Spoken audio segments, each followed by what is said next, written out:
Many of you may have already joined the previous two sessions, whether online or on-site in this auditorium. This series is co-presented by the UNESCO Bangkok office, the Regional Bureau for Education in Asia and the Pacific, and Daegun Arts. Titled Innovation in Urban Heritage, it aims to explore innovative strategies for integrating urban heritage into long-term sustainability goals, focusing on three respective themes: culture, nature, and gender. With a focus on the Asia-Pacific region, our conversations explore local and regional actions so as to accelerate the implementation of 2011 UNESCO Historic Urban Landscape Recommendation and the 2030 Agenda for Sustainable Development. We are grateful for the support of the Hong Kong Jockey Club and the Charities Trust, which makes it possible for us to make use of this magnificent heritage site here in Hong Kong for hosting this kind of very meaningful international dialogue. We are also honored to collaborate with the UNESCO on this program. And tonight, joining us from Paris is Dr. Jin Feng, Chief of Cultural Unit of UNESCO Bangkok, as well as his team from Bangkok. Dr. Jin Feng's career has combined professional experience in heritage management and international cooperation for culture. He has directed and managed the implementation of the 1972 World Heritage Convention and other major World Heritage conservation projects throughout Asia and Pacific, from the perspective of both the state parties and the Secretariat. May I invite Dr. Jin Feng to say a few words to our audience? Dr. Jin. Thank you, Anita, for your kind invitation and introduction. Dear colleagues and friends, Ladies and gentlemen, 大家好，我是景峰，在联合国教科文组织工作。Good evening, everyone, on site in Hong Kong and online in various parts of the world.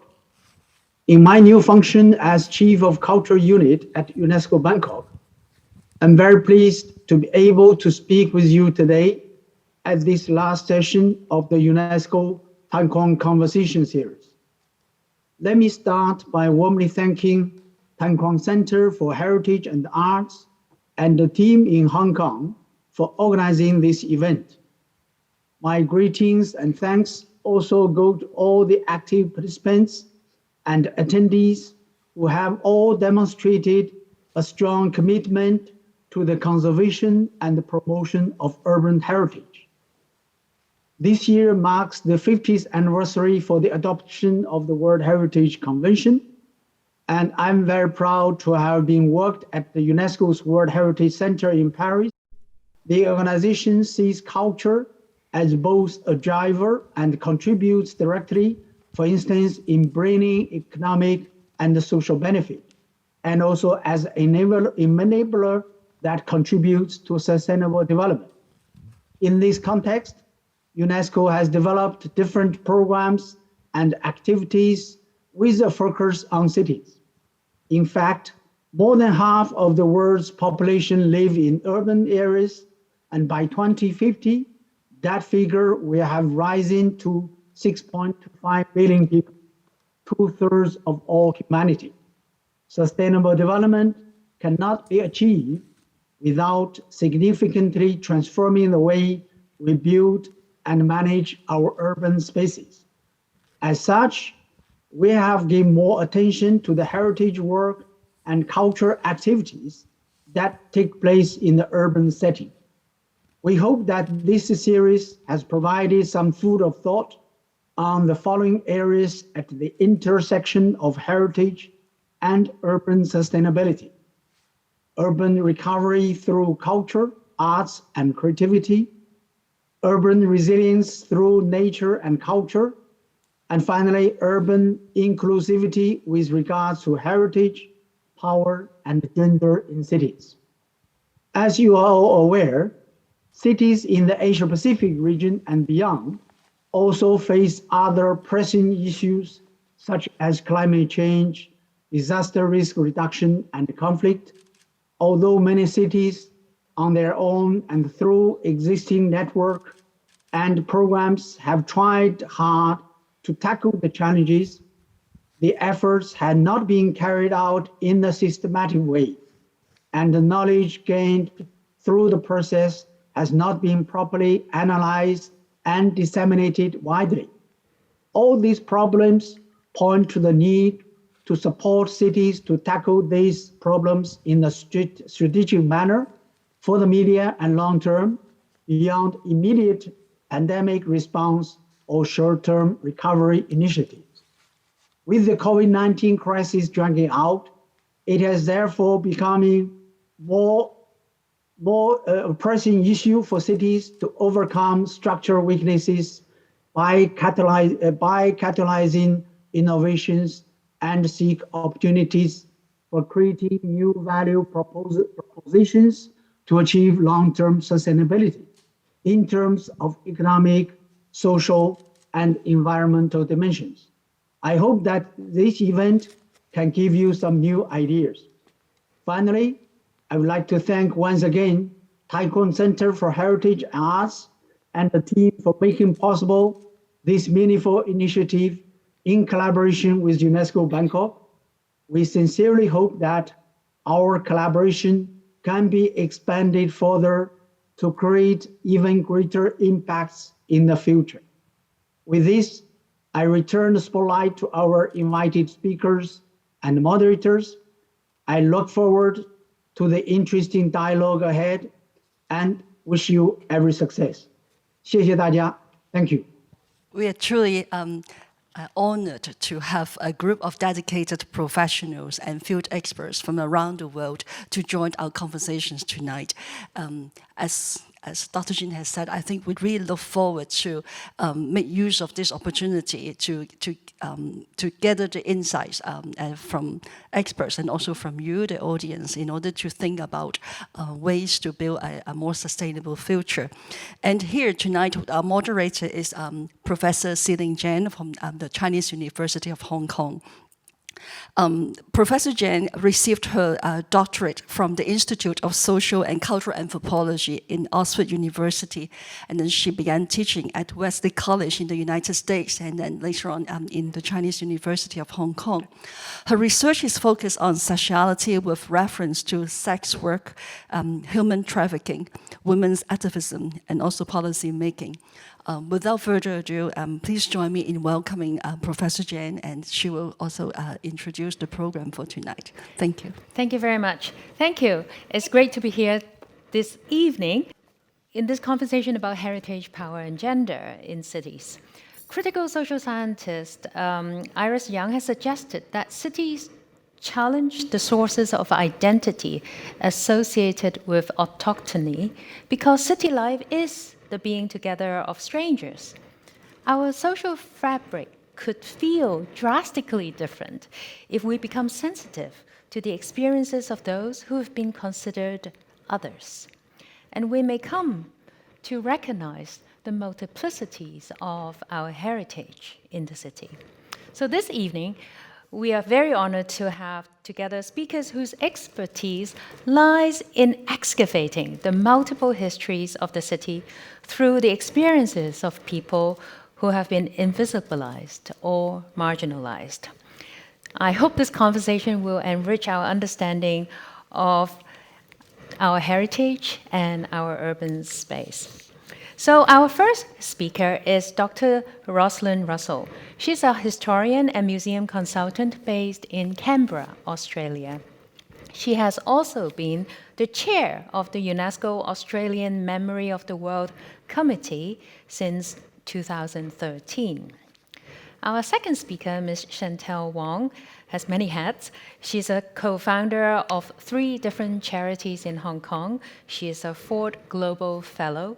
And until recently, she was the Director of Culture at Eaton in Hong Kong, where she led the culture and programming team to transform the property into a champion for creativity, artistic experimentation, and safe space for intersectional and marginal communities. And our commentator this evening is Dr. Gerard Lico. He's professor and director of the research office at the College of Architecture, University of the Philippines, Diliman. He has been involved in the conservation of landmarks such as the Manila Metropolitan Theatre, and he heads a multidisciplinary research-oriented design consultancy practice. So this evening's program is going to be the presentations by the two speakers, Dr. Russell and Ms. Wong, followed by a moderated discussion that I will facilitate. It will be open to questions and answers, and then to be concluded with comments by Dr. Lico. Okay? So, yes, Roslyn, we are ready for you anytime. Thank you. Thank you. Thank you very much, Dr. Professor Chen, and good evening to everybody. It's quite late in the evening here in Australia. My talk tonight is Rewriting Heritage Narratives, Politics of Urban Erasure and Inclusion. And because of my background in documentary heritage, particularly as part of the UNESCO Memory of the World program, I'm going to be looking at the interaction of documents and sites in cities and how these explain and explore these erasure and inclusion, particularly through a gender lens, but also through to other identities as well. So it's about where documents and places intersect in cities. And the shorthand version is documents provide the stories, places are where the stories are told. We could, of course, explore this concept in much greater depth, but for now, this will be the framing concept that we'll look at in the next few minutes. So we're looking at documents and how they intersect with sites in particular cities. Many of these, I have to say, are from Australia because that is where most of my work has been done, but some of them are from other Asian places as well. Going back one step, back to the UNESCO Memory of the World program and the question of gender equality. The UNESCO Memory of the World program has committed to highlighting gender equality in its projects, including its registers, which operate at the international, regional and national levels. And in 2020, UNESCO Bangkok published its Gender Equality Baseline Study of Memory of the World in Asia Pacific. And this applied UNESCO's gender equality markers to Memory of the World inscriptions on registers at all those levels. And you can see that online at the URL that's provided there. Basically, the publication adapted UNESCO's gender equality markers to Memory of the World inscriptions and graded them according to their responsiveness to gender issues. So we're looking at these in conjunction with some sites that they relate to in this presentation. So the first site that we're looking at is one that relates to women's education. And this is the Kong Tak Lam Temple in Macau, not very far from where many of you are tonight, just across the water. The temple was established in the early 20th century by a master monk for women's Buddhist education. It was a path breaker in this area. It made it very clear that only women could join courses and stay in the hostel. Men could be accepted on the management board or act as teachers, but must live in a separate area. And this was a breakthrough moment. It had many, many liberating factors for women in Macau, and certainly provided them with a safe space for women's expression and education. So it was a path-breaking site, and the documents that are aligned with this have been nominated to the UNESCO Memory of the World Register. They're already on the regional register for Asia and the Pacific. And the Gender Equality Baseline Measures Baseline Study assigned a Gem 2 to the Kong Tak Lam Temple documents. And Gender 2 means the documentary heritage includes gender analysis, which acknowledges existing gender disparities, but also how they begin to be addressed. So it hit the sort of the second from the top level in gender equality baseline measures. The Kong Tak Lam Temple, of course, is open now to visitors, and you can go and see it, but it was certainly a breakthrough moment for women's education. This just shows you some of the rules that in Chinese that talked about the management board in August 1924, the kind of guiding principles that the Kong Tak Lam Temple put in place to educate women, so that it's very clear that it's very much a women's space. and it remains to this day. This is the only one of the inscriptions on the Memory of the World registers that actually achieved a GEM3, a gender transformative measure. The 1893 women's suffrage petition from New Zealand. This was very much a transformative moment. This led to New Zealand becoming the first self-governing nation where women had won the right to vote. It was signed by close to 1/4 of the female population and was the largest petition of its kind signed in New Zealand and in other Western countries. So it was absolutely transformative. There is no other Memory of the World inscribed documentary heritage that has had such an impact for women. And this was, not only did it have an impact in New Zealand, it resonated across the Tasman Sea in my own country in Australia. And of course, it went on to resonate in other parts of the world as well.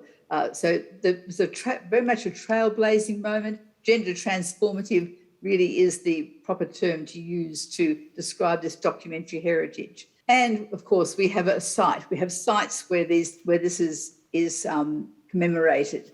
And in New Zealand, the Kate Shepherd National Memorial in Christchurch in the South Island of New Zealand is New Zealand's first memorial to the women's suffrage campaign, and it honours the life of one of the country's leading campaigners. Her name was Kate Shepherd, and she was the one who led a team of women, including a Maori woman from the First Nations of New Zealand, to bring about this momentous change.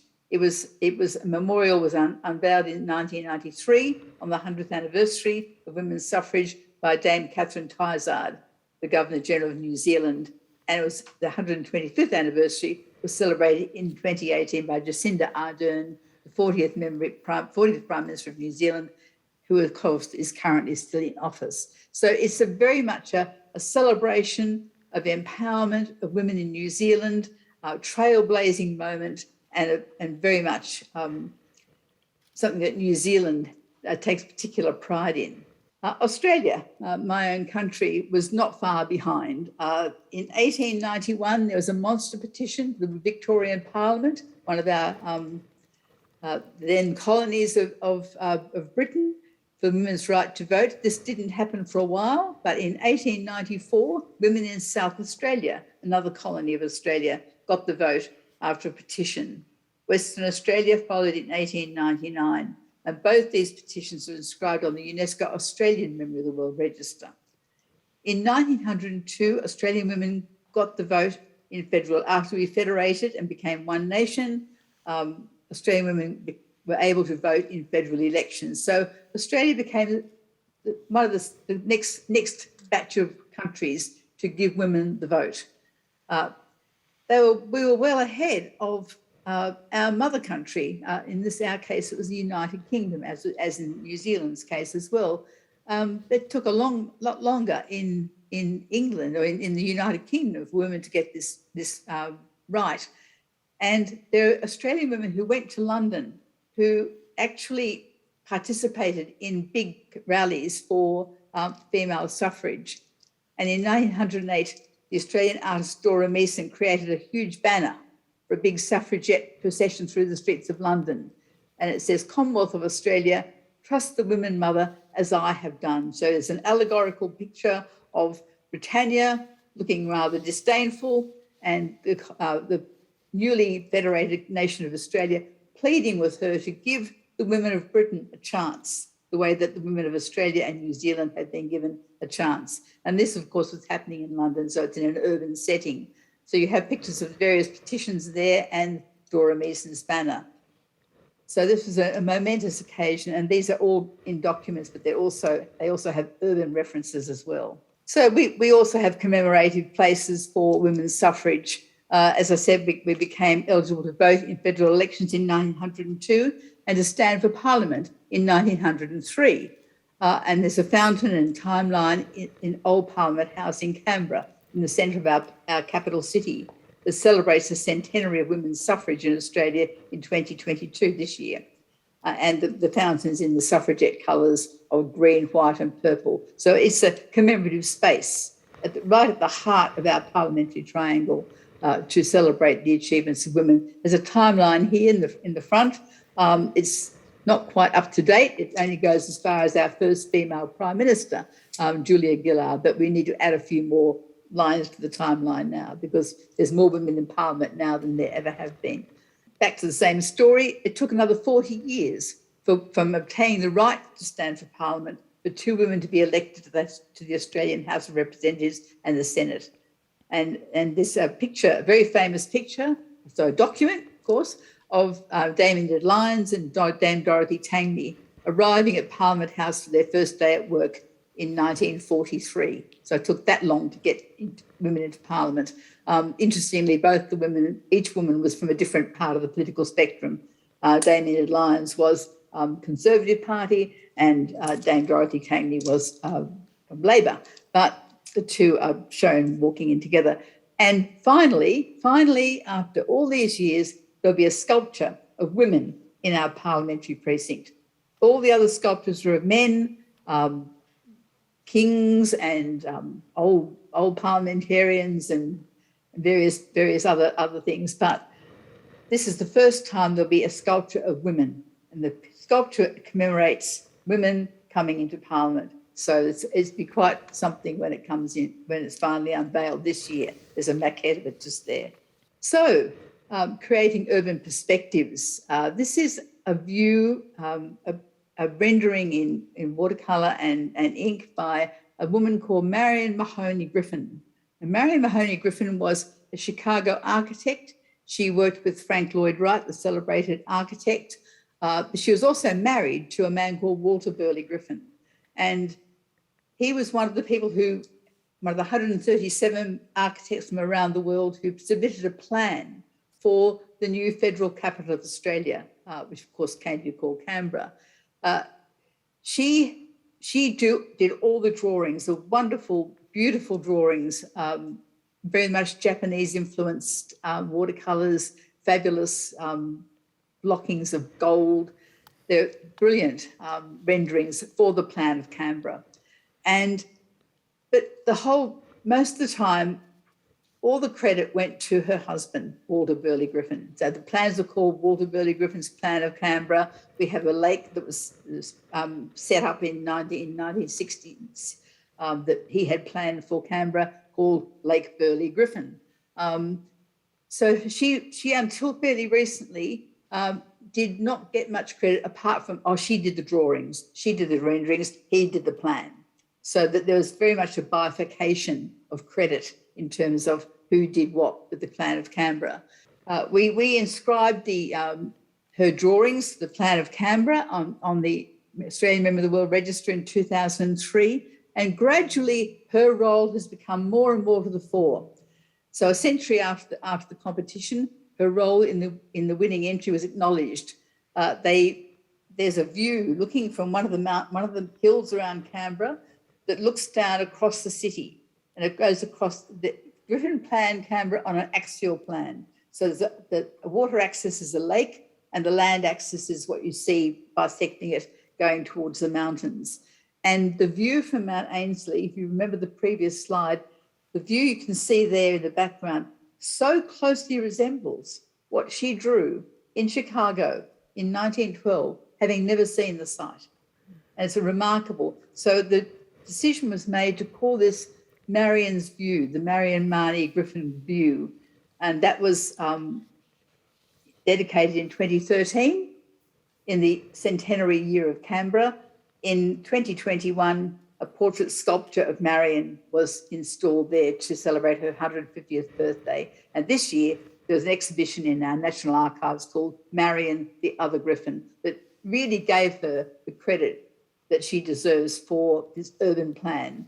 And the actual physical site of Marion's view is the best view of Canberra and the best way of appreciating the way that the landscape was modified by the Griffin plan. So for us, it's a very important site in our urban planning, in our urban planning history as well. Back to another site, not in Australia, but in Asia. This is, of course, in Seoul. This is the Comfort Women statue in Seoul in the Republic of Korea. And I think most people would be familiar with the the story of the comfort women, the women who worked as provided sexual services to Japanese soldiers in World War II. The documents have been nominated to the registers but have not been inscribed for the reasons you can imagine. The situation of the comfort women has been commemorated since 2011 in Seoul, in the Republic of Korea, with a statue that has become a site of protest and performance. So this is a very significant site for performative actions to remember and to commemorate the stories that are told in the documents of the comfort women. There are now dozens of copies of the statue in Korea and in other countries, including the US, Canada, and Australia. So this is a space that has been dedicated to remembering the stories that are told in the documents about the comfort women, but also the stories of women who are still alive today. So if you go to Seoul, so I took these in 2018, so I presume that COVID may have had some impact on this, but certainly this was the situation before the COVID pandemic erupted. Every Wednesday there's a performance at the Comfort Women statue in Seoul. A lady speaking there is one of the survivors. I think the other lady has now since passed away. Students come, they perform, they dance, and the whole memory is reinforced in this space around the Comfort Women statue. So it's very much a site of memory and commemoration and controversy, of course, as you no doubt know. This is a different kind of identity we're talking about here. This is about confronting discrimination and asserting identity. This is the gay and lesbian Mardi Gras in Sydney, which started in 1978. There's a protest movement.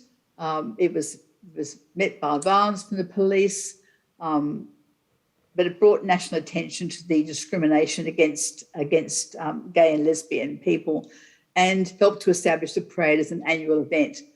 And the first Mardi Gras events in 1978 is now recognised as one of the defining moments in Australian history by the National Museum of Australia.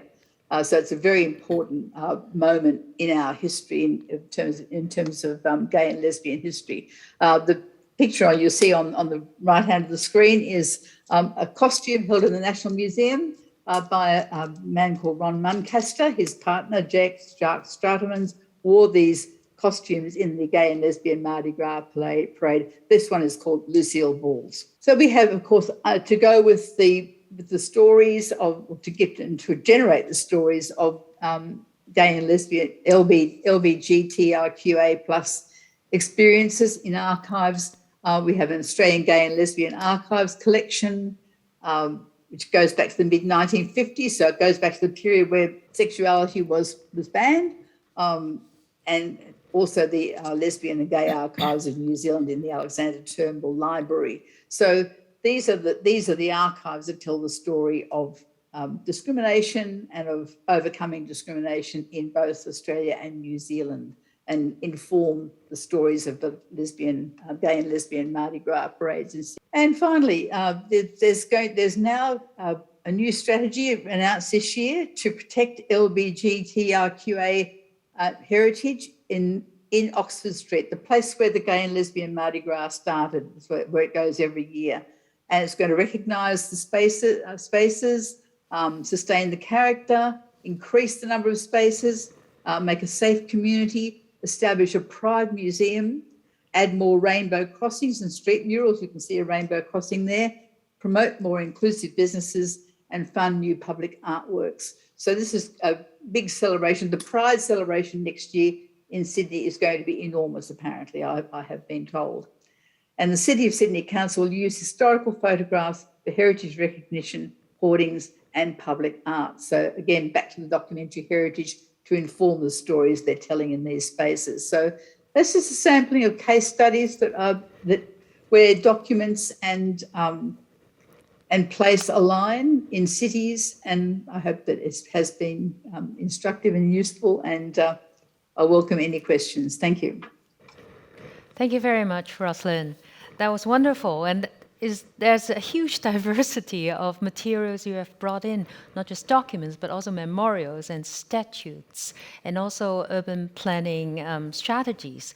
So I'm sure Chantal will find a lot of productive dialogues with Roslyn's work. So please, Chantal. Hi, everybody online and in the audience. Just first of all, my talk is about hospitality and heritage. Okay, so my former title was Director of Culture at Eaton.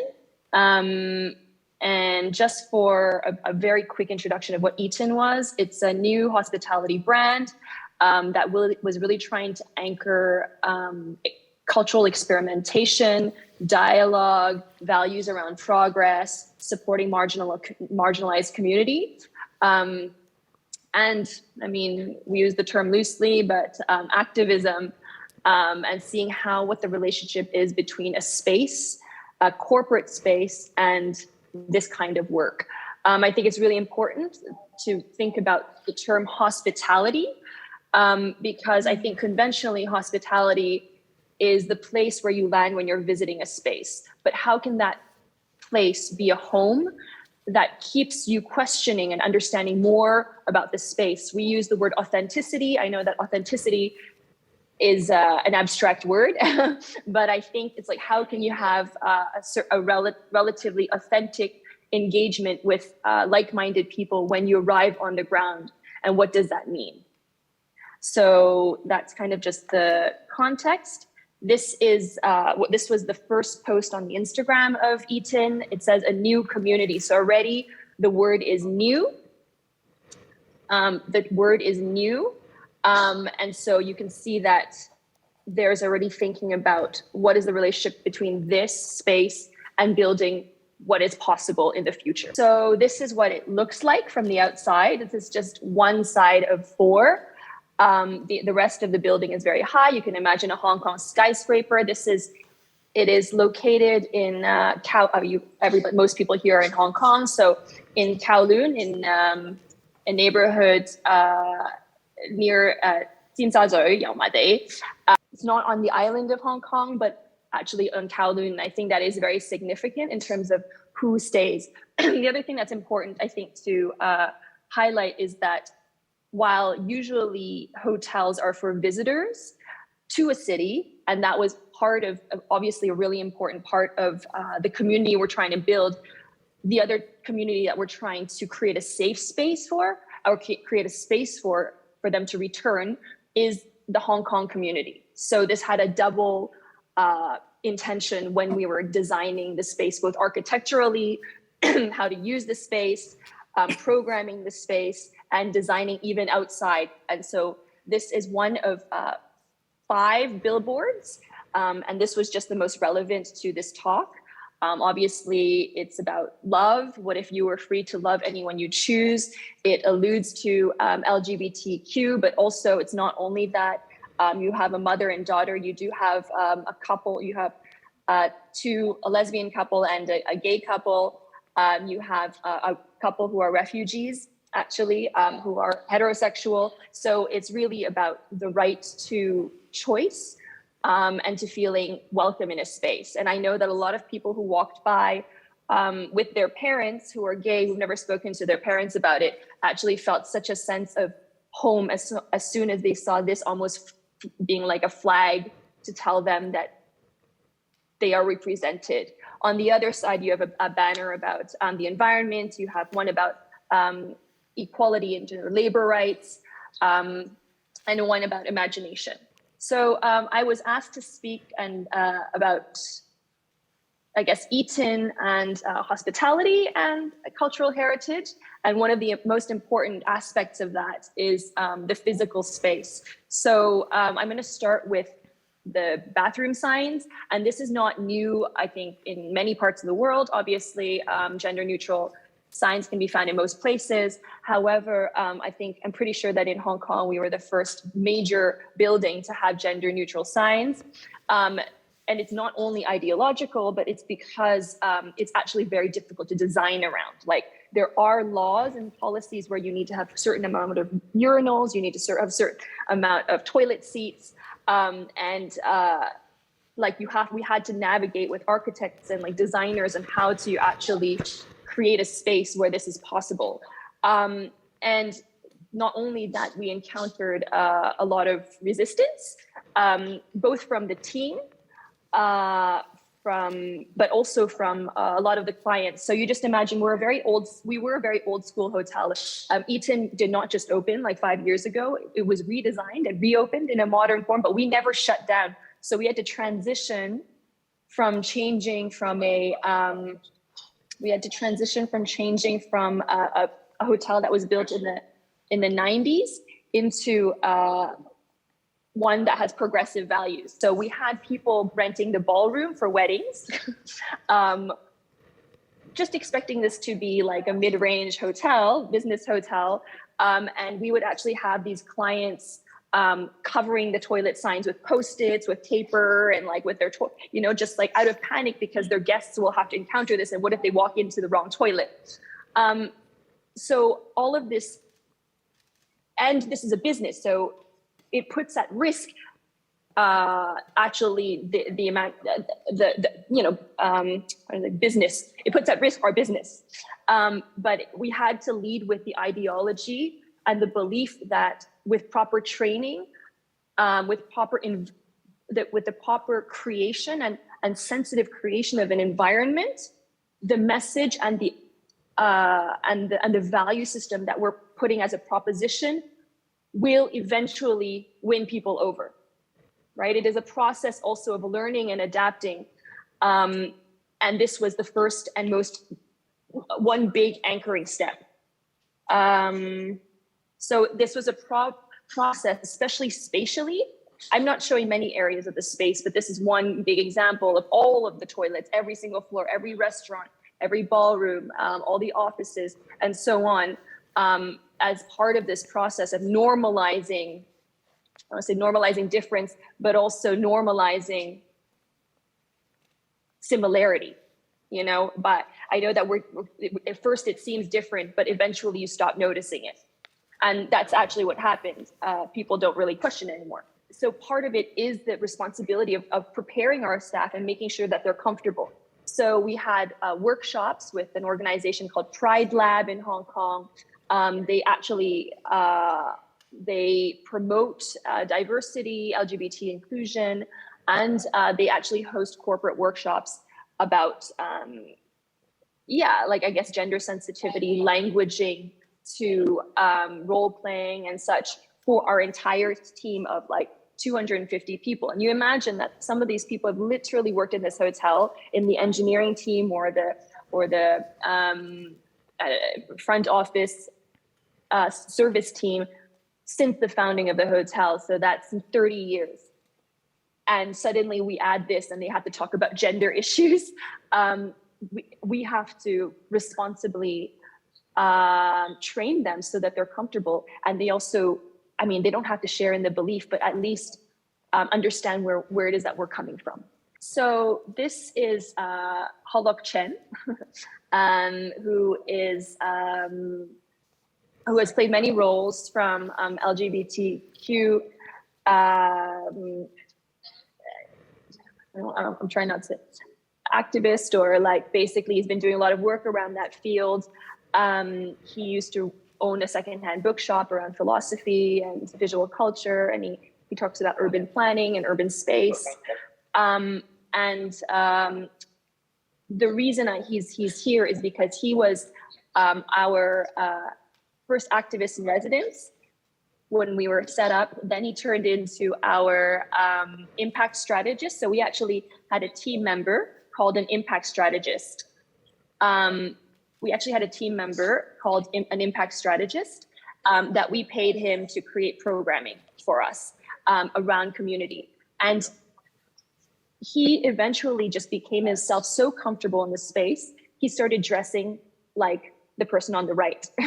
So he would come to work dressed as, I guess it would be something between an alien and the Little Prince.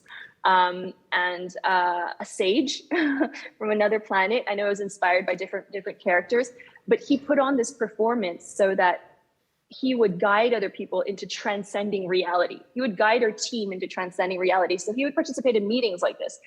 And so he says hello like this. He created his own language. And in the beginning, people were like, the team was just so shocked. What was going on here? Again, you imagine people have been working there for 30 years and they see this person. But eventually when he walked by, people would go like that and just to say hello to him. And I think it's just so poetic the way that it was a space that queering became normal. And this is a conservative environment of hospitality.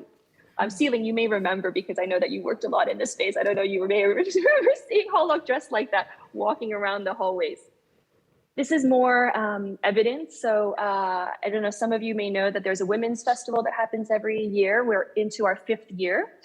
And in the beginning, it was really, the idea was to have an annual festival for women to come and talk about the things that they can't talk about. And it was anything from, sexuality to skincare, to LGBT or trans issues, and what it means to be a woman. And into our 5th year, every year it gets a bit more challenging. And then this year, it just happened, August 12th to 21st, as you can see.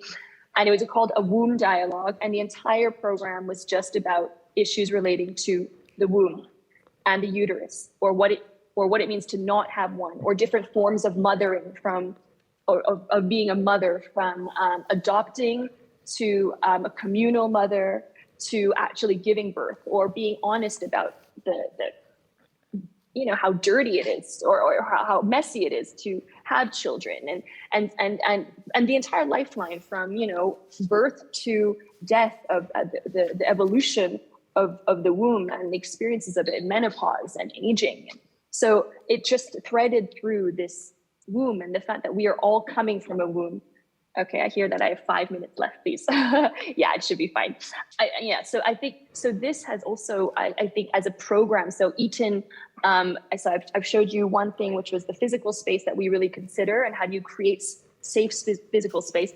And then second is programming. And this is just one example, but there's hundreds of programs a year that deal with a range of different topics, but also women, LGBTQ. I mean, there's a huge Pride event every year, but it's not these single festivals. Really, the programming goes throughout the year to make sure that there's an ongoing space for these conversations and it's also parties or, gatherings to happen, to create safe space that's normalized. This is just a photo of the 3 founders of the Women Festival. Vera, who's runs a sex positivity shop, but is also, I think, a couple, has studied coaching around Buddhist coaching. And then Sonia, who's, I think, gender studies lecturer at COHK, and used to run Real Women's Film Festival. And then myself, and I think this photo is important because all of the topics start from us. And I think that's what Eton also believes in, is the space of authenticity. I already spoke of, is that the programming all comes from what we're dealing with at that moment. If we're dealing with death, there's a lot of conversations around death and grieving. If we're dealing with heartbreak, or if we're dealing with the fear of aging, they come from this root. And I think all of the programs and all of the activities at Eton have to do with people, and we always connected to people. Like even the signs, the toilet signs, we brought in Brenda Allegre, who's really important. Also a lecturer at HKU in gender, I think that's still her title, to work with us and develop at a very personal level changes to the space, because if it impacts one person, generally it impacts more people. And it's bringing, I guess, connecting it back to heritage, it really connects what's happening with people now back to the stories and how we can reinterpret and redefine the way we are experiencing a city, both for people there and for people who are visiting. Having said this, I just wanted to show that Eton is intersectional. I know that, Eton is intersectional. Eton doesn't only talk about gender and women's issues, but also it brings in all different types of people to participate and engage and create the content and the experience. So I just want to click through some slides. So this is Cambodian dancers from traditional dancers from Cambodia. It's the first all-gay troupe, and we invite dancers from all over the world to activate the space. So this is just on the terrace. So all of this space is used for culture and activation and redefining knowledge and information about things that have binaries or heteronormative structures in society. This is just show that actually there's a lot of fun and there's youth culture inside as well. This is a queer party. I think this is probably during a Pride. This is a fashion show run by Harmony HK, the woman in the middle, the first one. She's a Black model and who created her own agency in order to support non-traditionally beautiful models. So there's this is just a range of new models that she's putting onto the scene. But this is during a series of an event where we were reading the books that were banned in the library in Hong Kong because they had LGBTQ sensitive content. In actually our buffet restaurant. So we booked out the space to have these readings so that even people who come to breakfast encounter banned books about gender issues. Just one last note.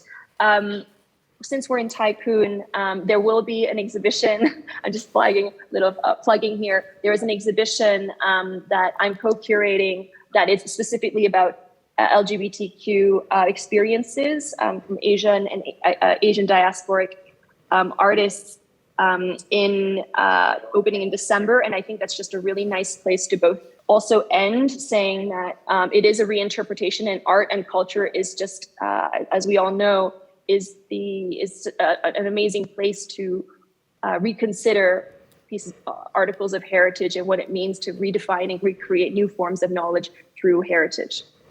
That's it. Thank you. Thank you so much, Chantal. Thank you. I don't think our audience was expecting to hear about bathroom signs or aliens when they came into this conversation.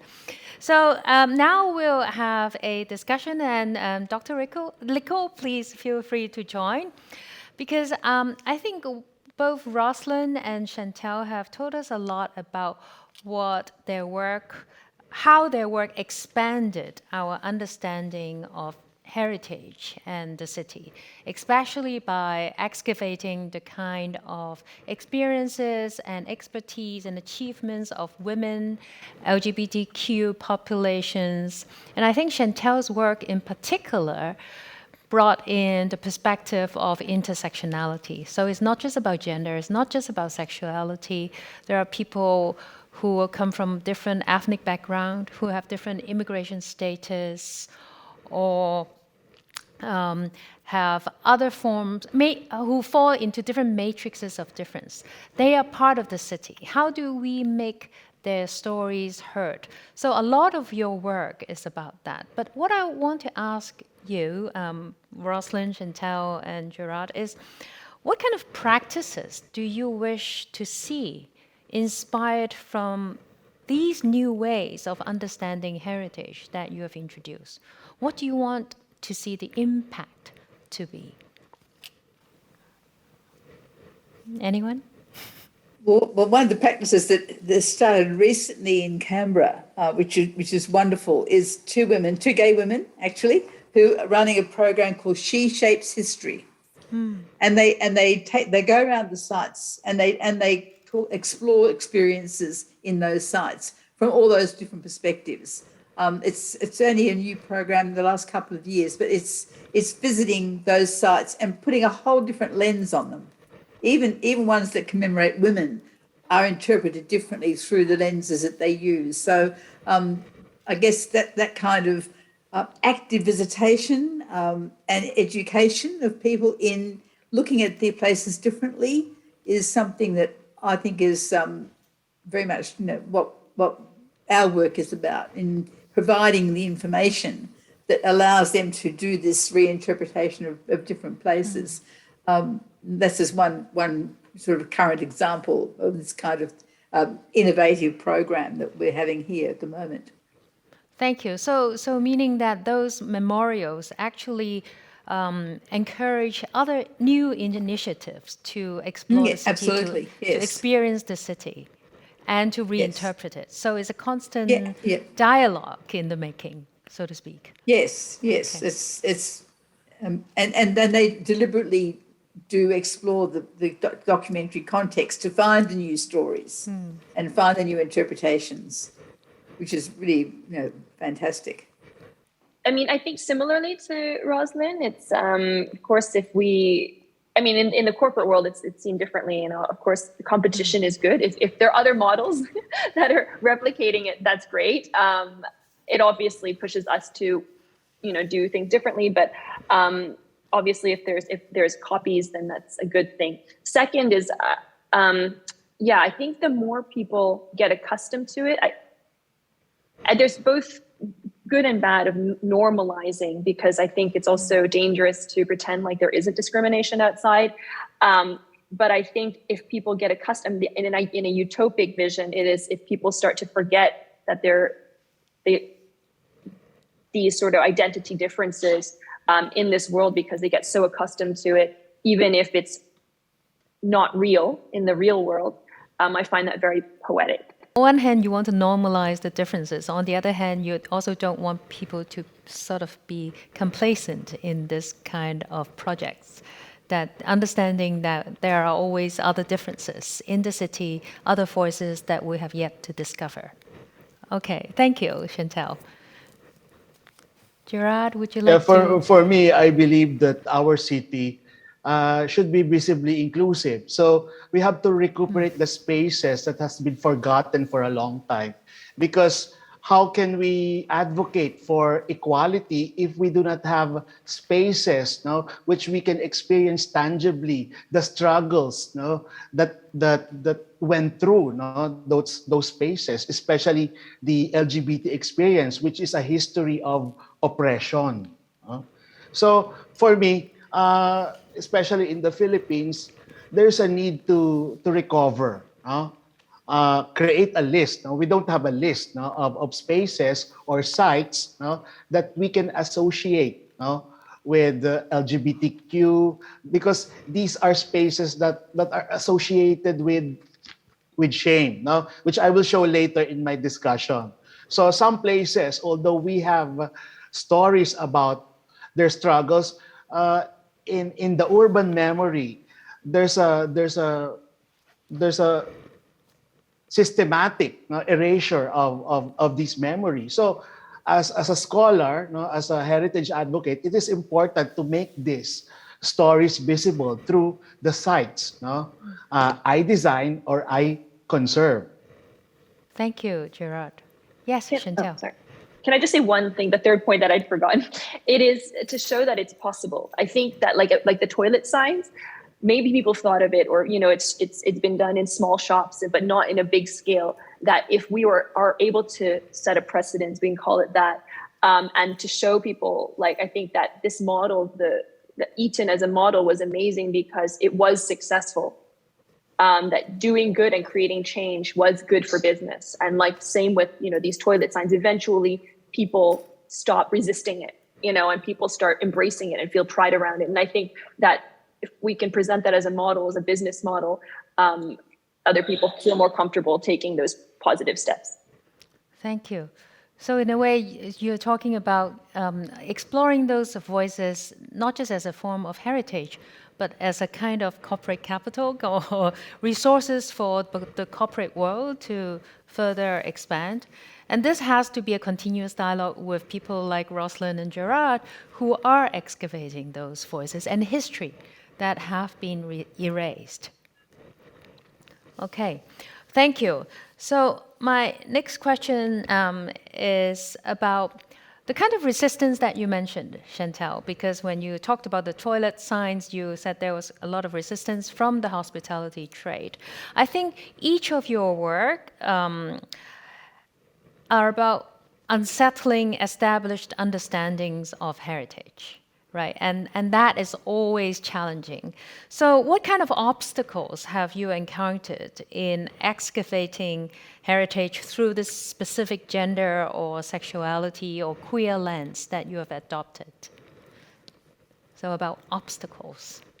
Hark back to a conversation we had when we had our preliminary discussion a few weeks ago about the different layers of history in a site, and which are the ones that you interpret. Which ones do you occlude? Which ones do you enhance? And this struck me as a really interesting conversation to pursue, because we know that most sites are multi-layered. Most sites have different levels of engagement through different periods of history. And it made me think of one that, again, I apologise, but it's an Australian example, of a place called the Female Factory, which is in a city called Parramatta in Western Sydney. And the Female Factory actually was a convict site. It was a site where people were transported from United Kingdom to penal servitude in Australia as our foundational European heritage. And World Heritage recognises that place as one of the 11 convict sites on the World Heritage list. But that place also went on to be an asylum for what's called a lunatic asylum. Then it went to become a home, in inverted commas, for refractory girls. And amongst whom are many First Nations people who've been caught up in the system. And there's been a real push to reinterpret that site, not just as a convict site, not just as a foundational 19th century construction of our early history in this country, but also the very recent history of people who were subject to the social welfare system that put them into an institution. And those stories are now being interpreted. There's been a big push to, it took some doing, but there was quite a big movement called the Forgotten Australians. And these people finally established their legitimacy, and they are now also interpreted in the site. So it's recognising and validating those different layers of history. It doesn't take away from the fact that the convict sites are World Heritage, but it adds those layers and those nuances and those extra stories, and also provides a catharsis for the people who'd been there. And that's one of the most important things, that this Forgotten Australians, there was an apology in our parliament to people who've been subject to the system. So again, they pushed and they advocated and they became recognised. And so these different layers of history are all interpreted now in that particular site. So it's a successful attempt, but it took them some time to be acknowledged, but it has happened.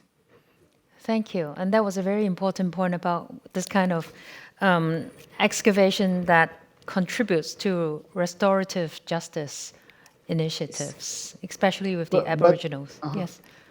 Yes, Gerard. But I have a question to Dr. Roslyn. If there are so many layers of stories within the site, what do we highlight, or what do we hide? What do we silence? This is exactly the story, Gerard. And I think we just have to do the work to research the sites and to work out the different modes of interpretation that we can apply to a site. I mean, you have the physical fabric, which clearly reflects, and sometimes there's issues around restoration, which period do you restore to? Which ones do you highlight? Which ones do you frame differently?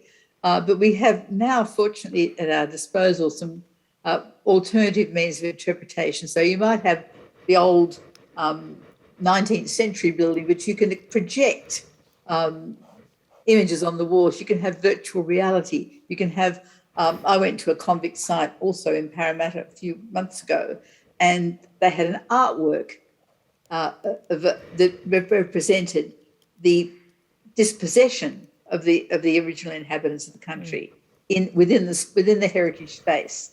So there's various ways in which you can do it, and we do. I think a lot of people are now exploring. It doesn't necessarily have to be the physical fabric. It could be something else that you can add to that as part of an experience. But yes, I agree with you. It really is. It's a lot of work to discern all the layers and work out which ones are the most significant. And again, that's a shifting playground often. Thank you, Gerard, for that question. Thank you. Yes. And I think that's a very important question, speaking to the politics of recognition. You know, whose histories get recognized amongst the multiple layers of experiences in a particular site. I have one more question before before we maybe take some questions from all of you, or we will move on to Dr. Lico's presentation. I would like to ask all of you, how do you see your own work in dialogue with regional or international projects? Because there are similarities between what you have all just said, right? And so there must be some dynamics and some sparks that come in these meeting of projects. And so do you see the connection? Do you see productive conversations with some other regional and international initiatives? It's a difficult question. Because it would be, it is important in itself to have a national-based archive of LGBT experiences and women's achievements and efforts. But if, for example, with the presence of UNESCO, there should be these cross-national dialogues and projects that actually bring their energies together. And ultimately, it may lead to some international policy. Policies, things like that. So I'm just wondering if Maybe sometimes UNESCO, you read about things. Maybe UNESCO could initiate. Maybe I'm quite. For me, this is the first time. No, I've spoken about the connection of heritage, gender, and the city. No? So for me, it's a new. No, it's a new. So in the Philippines, we haven't had a registry, no, of such cultural property related to LGBTQ or the female, no, the female spaces. No? So for me, it's first we have to establish, no, in our own country this agenda, this recovery agenda.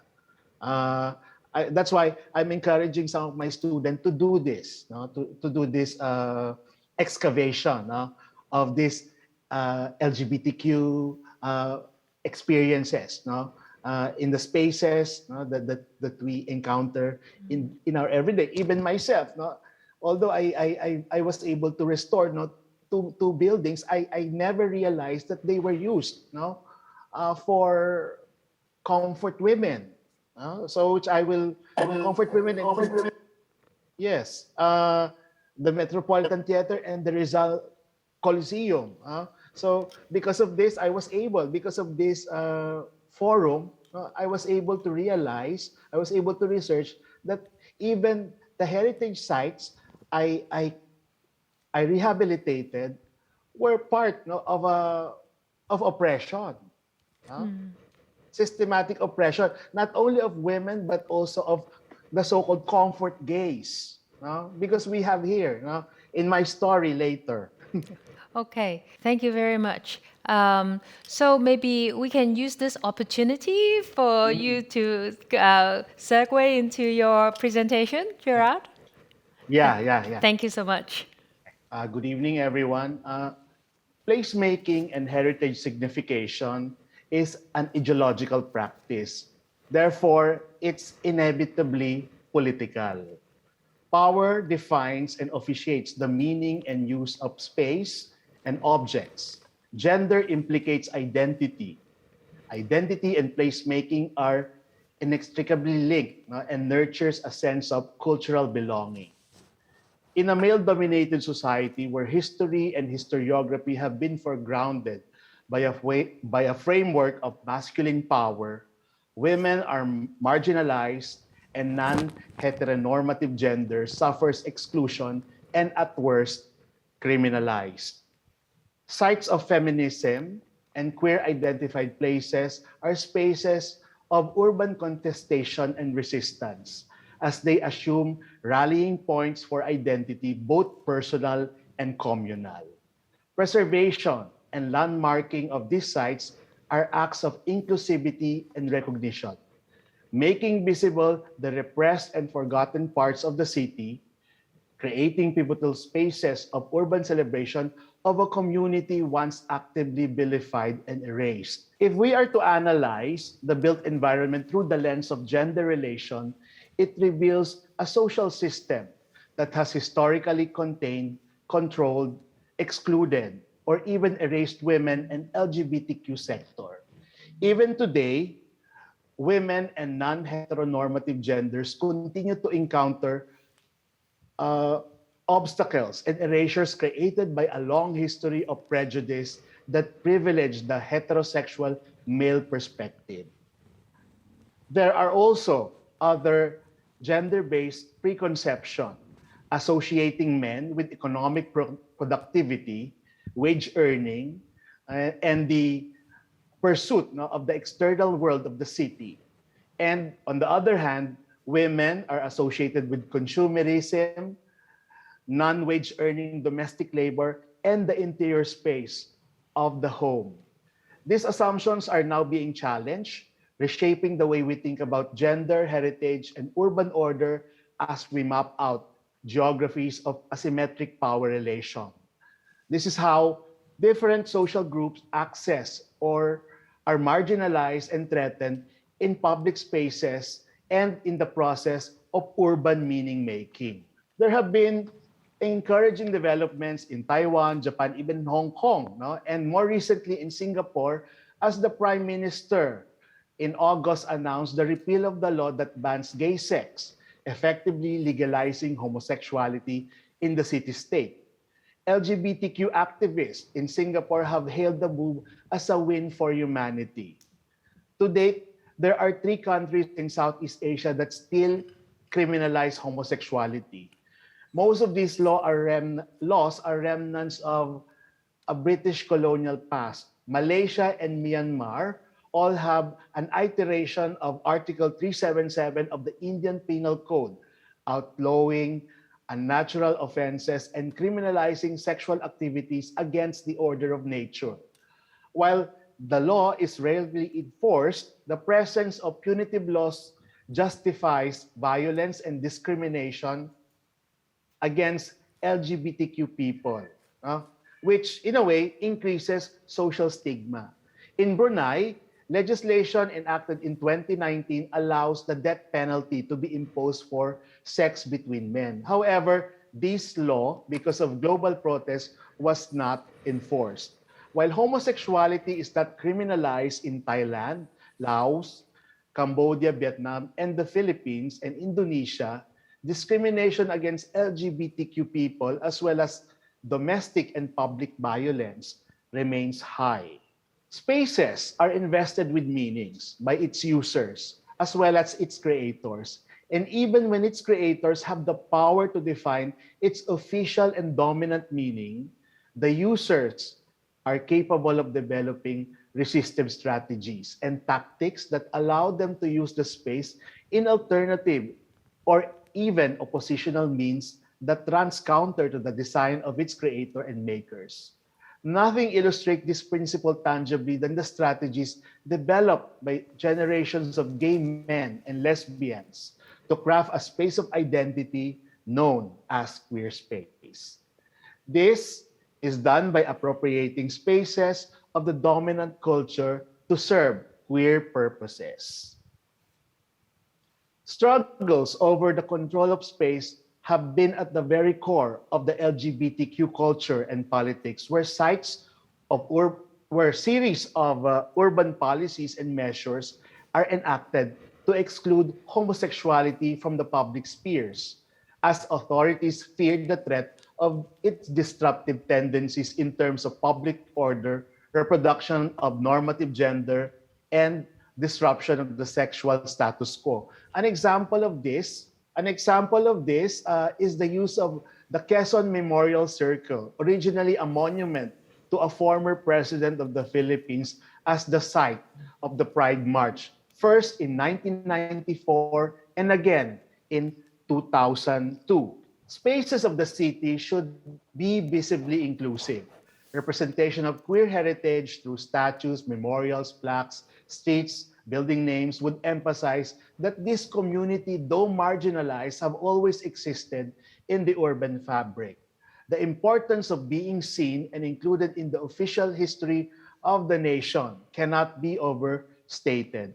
A good example of this is the erection of the Comfort Women Monument in Manila, which caused an uproar from the Japanese embassy in 2008, and at the order of then President Duterte, it was removed to appease the Japanese. The inclusion of the minority and the other in popular heritage narrative fosters a sense of cultural belonging and increased awareness and acceptance of the diversity in a larger society.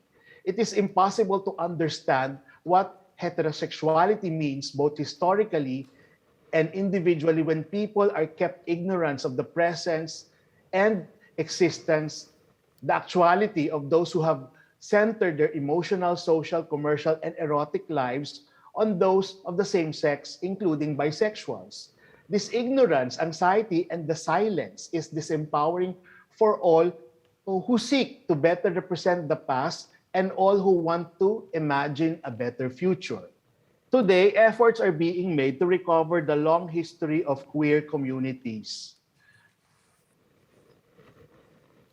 Understanding the social construction of gender and sexual norms and documenting the rise of the movement for LGBTQ rights.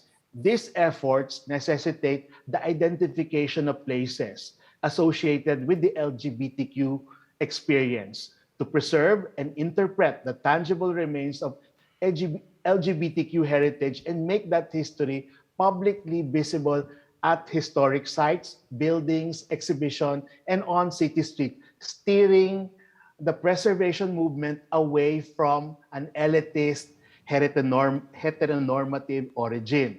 The Metropolitan Theater, for example, in Manila, was once a brothel and then later home to a flourishing queer scene in the 1960s and the 1970s. Actually, it had become a gay bar, but during this restoration, because of the shameful past associated with the building, all of this were removed from the collective memory.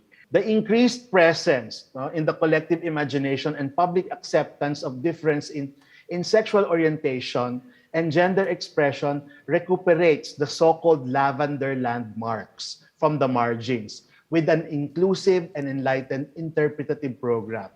These places assert queer histories and identities, asserting the existence of these communities and are a step towards reversing marginalization.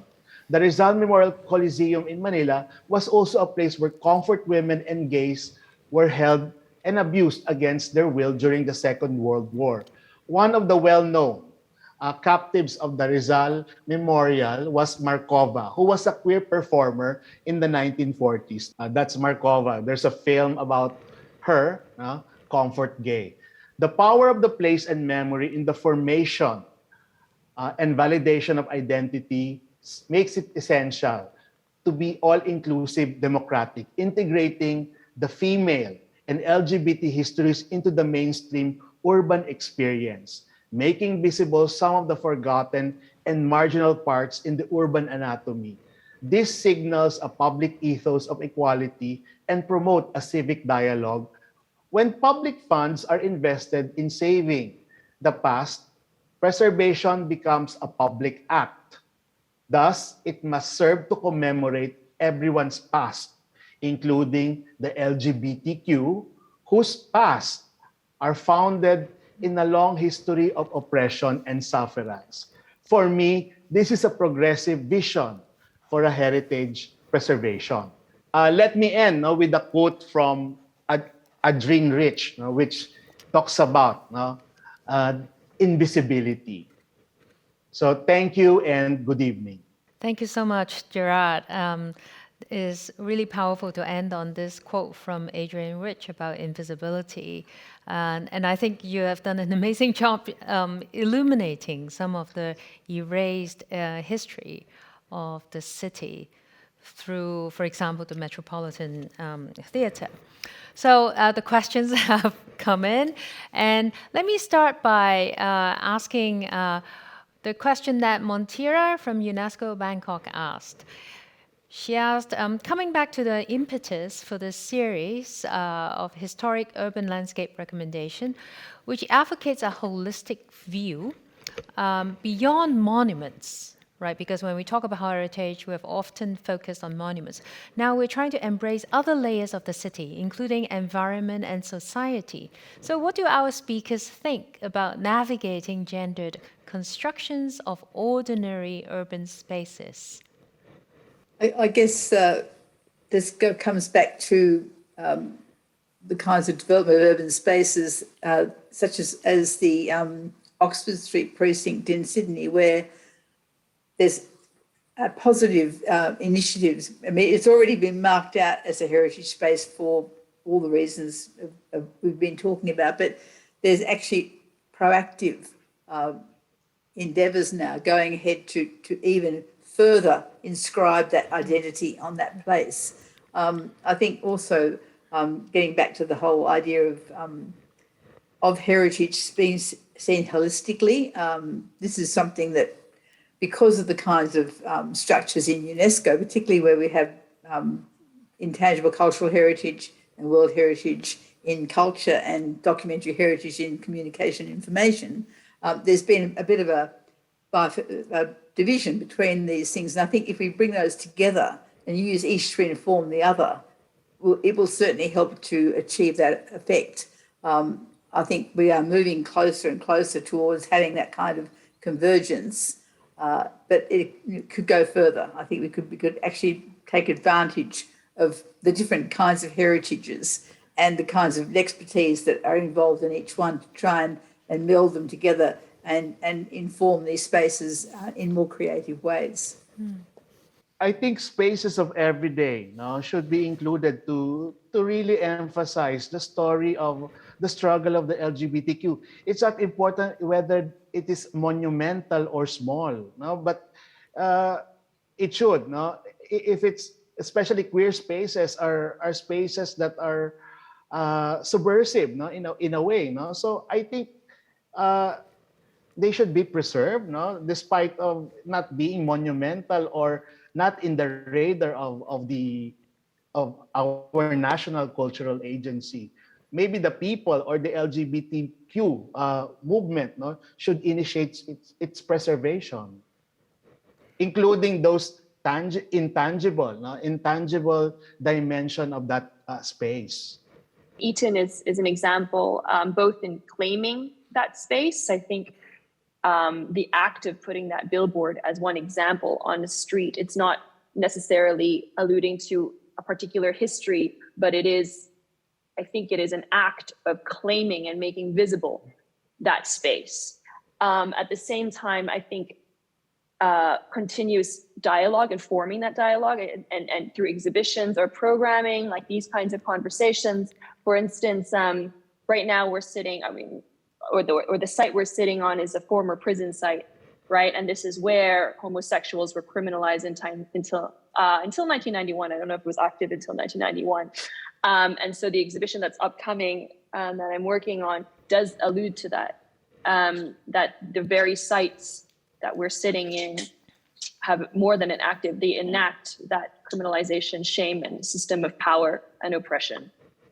To keep activating that conversation. Thank you.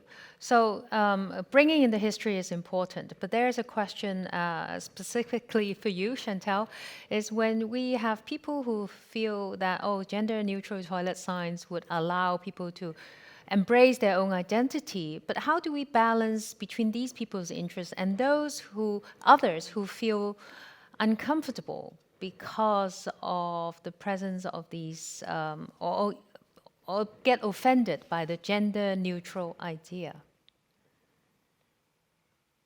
There's no absolute I don't have an absolute answer to that.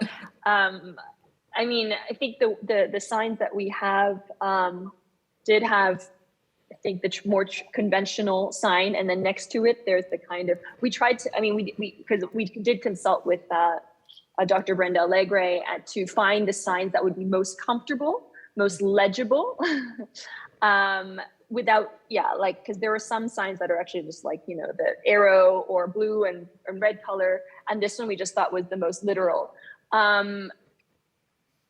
But I think it's a bit like whether the pronouns, right? I think you're always going to have people who don't understand why they need to start saying they, or like, oh, they still get confused. And this is across the spectrum. I think it's not only more heteronormative people who don't understand why. I think there are people in the gay community who don't really understand why they need to have gender fluid pronouns. But I think it is through the process of reiteration, engagement in conversation, or I mean, you have there's Adam Grant, I think he's like economic theorist, who says if you repeat an idea 20 times, eventually they'll think it's their own idea. So I think, manipulation, I don't know. I don't have an clear answer. No, I think it's important to state that we need a constant dialogue. A final question. Someone asked, we've heard a lot about women on LGBT this evening, but if we're talking about women, what about motherhood? What about prostitution? How should they be addressed within urban heritage? Is there a space for them in temporal history or place making? Because these are shameful heritage. So sometimes government cultural agency would suppress. The space used to be a brothel. They want a more respectable image for those places. So that's why I think it's the idea is to actively erase that stigma of prostitution. So for example, the Metropolitan Theater used to be a brothel. When we designed it, we actively removed that stigma of that space, because that's the goal of the cultural agency, to represent the Metropolitan Theater as a landmark of Philippine Art Deco, not as a queer space, not as a brothel space. Right. How we transition from a brothel space into something else, but not erase the memory. Then taking a commercial line too. There's an example. We have an area in Canberra that traditionally was associated with brothels. It's an industrial area. And recently, a former brothel has been transformed into a cafe called Happy Endings. And everyone knows it was a brothel, and they don't hide it. They're not hiding this previous history, and they've got a rather quirky title for the cafe. So they're in the commercial sphere, they're brave enough to acknowledge the history and transform into another form of hospitality, which I thought was quite engaging. We're coming full circle to Chantel's discussion. Yes, and I think it's important to note that Australia is one of the few countries that has legal prostitution in some states. And so thank you so much for this discussion. I'm sure our understanding of heritage has been expanded on a grander scale. But of course, I think the questions and the discussion also expose the kind of power struggles that are involved in defining what is heritage, who gets to define and say this is heritage, and how we just need to continue this conversation and have a debate about it, right? There's no end point to it. So thank you so much for... Thank you. Thank you. Thank you. Yes. Thank you to everyone, and Sealing and UNESCO and Tiger and the audience for staying for an hour and a half. Yes, thank you to everyone. I'm so sorry, everyone. I've got one question. So today I realized that we've talked about safe space. For example, there was a safe space set up for females' education and expression in Macau back in time, the temple. And also we've got a safe space set up for LGBTIQA+ in Eton. So how are the safe space of today and the past different from or similar to each other? How has this safe space made us feel safe? Of course, the bottom line is that whatever this space, it should be a space where your true identity is manifested. No, you're comfortable with who you really are. And for me, that's the definition of a safe space. When there is no preconception, prejudice, no? So it's insulated, no, from the external world for me, no? I know that some people actually question what safe space means because it's just like a term that is thrown around. I guess just taking Eton as an example, people have told me that it's not that Eton has the best programming. It's not that people necessarily even remember the content, but they remember how they feel when they're there. And they know that they come before the content and the programming. And so at least I think the team, myself, my teams are always physically there in the space when anything is happening. And we make ourselves visible as part of the space so that if anything happens or if anybody has comment or anybody has an idea, it is a very person-to-person relationship where, yeah, like you are seen and you are given, like this space is held for you to be able to interact with it. It is yours. A sense of belonging that allows you to be who you are. Safe space. That's the essence of safe space. Is there some historical perspective on that? I think that's the part of the question. Are the safe spaces of today different from the safe spaces of the past? The safe spaces of the past were structured, like the temple in Macau was deliberately structured to be a safe space. Ours are more fluid, more, but also more in tune with current thinking. I think that's the other thing. I mean, to give an idea of a safe, it used to be years ago. There was a space here in Canberra called Tilly Divine's Cafe, which was a safe space for lesbians and for feminists. And that was at a particular time in history when they needed that space. But now everyone goes there. There's no restrictions. It's actually transformed from a defined safe space to a safe space for everyone. So I think it's when societal attitudes catch up and there's no actual requirement for a dedicated space. So you do get these transformations, but where society's caught up with that particular modality. So I think that's probably part of it. The sense of belonging is extended across that space rather than being confined to a particular group. Thank you. I hope that answers a little bit of what you asked. I think Monteria has her hand raised. I just wanted to maybe raise the distinction between safe space versus ghetto. And we know that Venice has the first historical ghetto for a Jewish community that was at the time enforced by the government. So you had to live there. On the other hand, these kinds of spaces do become safe in a way, for people who become accustomed to living in a certain kind of community, albeit enforced. And so I guess that's the push and pull that has run through the conversation that we've had today in terms of agency, I think, between what is developed by the community itself and then what is imposed, So I think that's sort of an ongoing negotiation that perhaps will continue to infuse our future conversations about this as well. Thank you, Montira. I think on that note, we are really concluding this panel. Thank you so much for being here, and thank you to all our speakers, Roslyn and Gerard. Thank you, and Chantel. Thank you. Thank you. Well, with the with the closure of this section, we have really completed a whole series of 3 sections relating to innovations in urban heritage. Montira, remember when we first designed this, we hope that this will really bring a lot of people together to explore different issues relating to urban heritage, and then to think about whether all these discussions or the dialogue can really inspire local actions, and to